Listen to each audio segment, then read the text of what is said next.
삼성전자, 저는 연저점은 안 찍지 않을까 이렇게 생각을 했는데 오늘 이제 연저점까지 찍었습니다. 아주 대단해요, 삼성전자. 정말 답답합니다. 이 삼성물산과 제일모직 합병에 부당하게 개입했다는 의혹으로 재판에 넘겨진 이재용 삼성전자 회장, 그 항소심 첫 공판이 오늘 열립니다. 현장에 저희 취재기자 나가 있는데 들어보겠습니다. 전효성 기자, 이 이재용 회장이 조금 전에 출석을 했다고요? 네, 맞습니다. 이재용 삼성전자 회장은 조금 전 항소심 첫 공판 참석을 위해서 서울 고등법원의 모습을 드러냈습니다.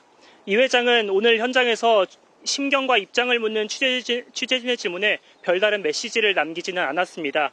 이번 재판은 지난 2015년 삼성물산과 제일모직의 합병이 이재용 회장의 승계에 유리하게 활용되기 위해서 부당하게 이뤄졌다는 의혹에 대한 2심입니다. 1심에서 107차례 재판이 열렸는데 이 회장은 지금까지 96차례 법정에 나왔습니다. 이 회장은 과거 국정농단 사건에도 연루되면서 이때 80여 차례 법정을 오가기도 했는데요. 이재용 회장과 삼성을 둘러싼 사법 리스크가 무려 8년째 이어지고 있는 상황입니다. 이번이 항소심이고 앞서 1심에서는 이 무죄가 선고되지 않았습니까? 네, 맞습니다. 1심 법원에서는 검찰이 제시한 증거의 효력을 인정하지 않았습니다.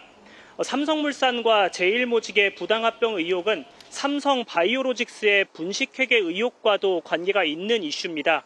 삼성바이오로직스의 가치를 부풀려서 삼바의 지분을 보유한 제일모직의 가치를 높이고 이를 삼성물산과 제일모직의 합병에 유리하게 활용했다는 겁니다.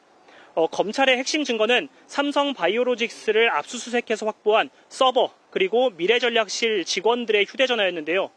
문제는 서버라는 물리적 장치는 삼성바이오로직스 분식회계 그리고 증거인멸에만 유효하고 그 안에 있는 소프트웨어, 데이터들은 별개라는 게 1심 재판부의 판단이었습니다.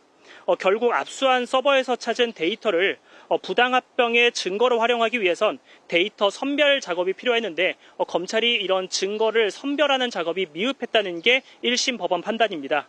1심 법원은 이례적으로 판결문 중 무려 100페이지를 할애해서 증거의 효력이 없는 이유를 조목조목 명시를 했습니다. 2심도 마찬가지로 증거의 효력 유무가 핵심 쟁점이 될 전망입니다. 이와 관련해서 법조계 관련자의 인터뷰 준비했습니다.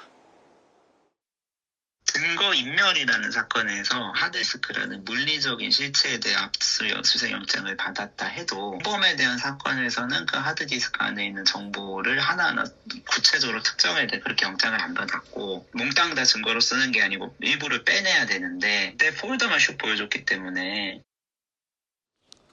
네, 1심 무죄 결론에서 2심에서 혹시 결론이 뒤집힐 가능성도 있을까요, 그러면? 네, 검찰은 좀 뒤집기를 시도하고 있는데 법조계에서는 검찰의 뒤집기가 쉽지 않을 거다. 그러니까 무죄 판결이 이어질 거다라는 전망을 내놓고 있습니다. 검찰 측은 2심 준비 기일 동안 무려 2천여 개의 증거를 추가로 법원에 제출을 했습니다. 하지만 1심에서 검찰이 제출한 3천여 개의 증거가 무용지물이 됐거든요. 새롭게 확보한 증거들이 1심과 마찬가지로 오염되지 않은 증거일지는 미지수라는 겁니다. 압수한 서버와 미전실 직원들의 휴대폰을 넘어서는 완전히 새로운 증거를 찾아내는 게 검찰의 숙제인데 이것이 쉽지 않다는 관측입니다. 결국 검찰은 압수한 서버에 있는 데이터에 대해서 영장을 새롭게 발부받아서 증거로 활용하려는 시도를 했을 텐데 이렇게 되더라도 이미 한 차례 오염된 증거인 것은 피하기 어려운 사실입니다. 아울러 장기간 이어져 온 사안인 만큼 삼성 측에서도 증거의 효력과 관련해서 면밀한 대응을 했을 것으로 풀이됩니다. 이와 관련해서 오늘 오후 5시 뉴스플러스에서 더욱 자세히 다뤄드리겠습니다. 지금까지 서울 고등법원에서 한국경제TV 전효성입니다.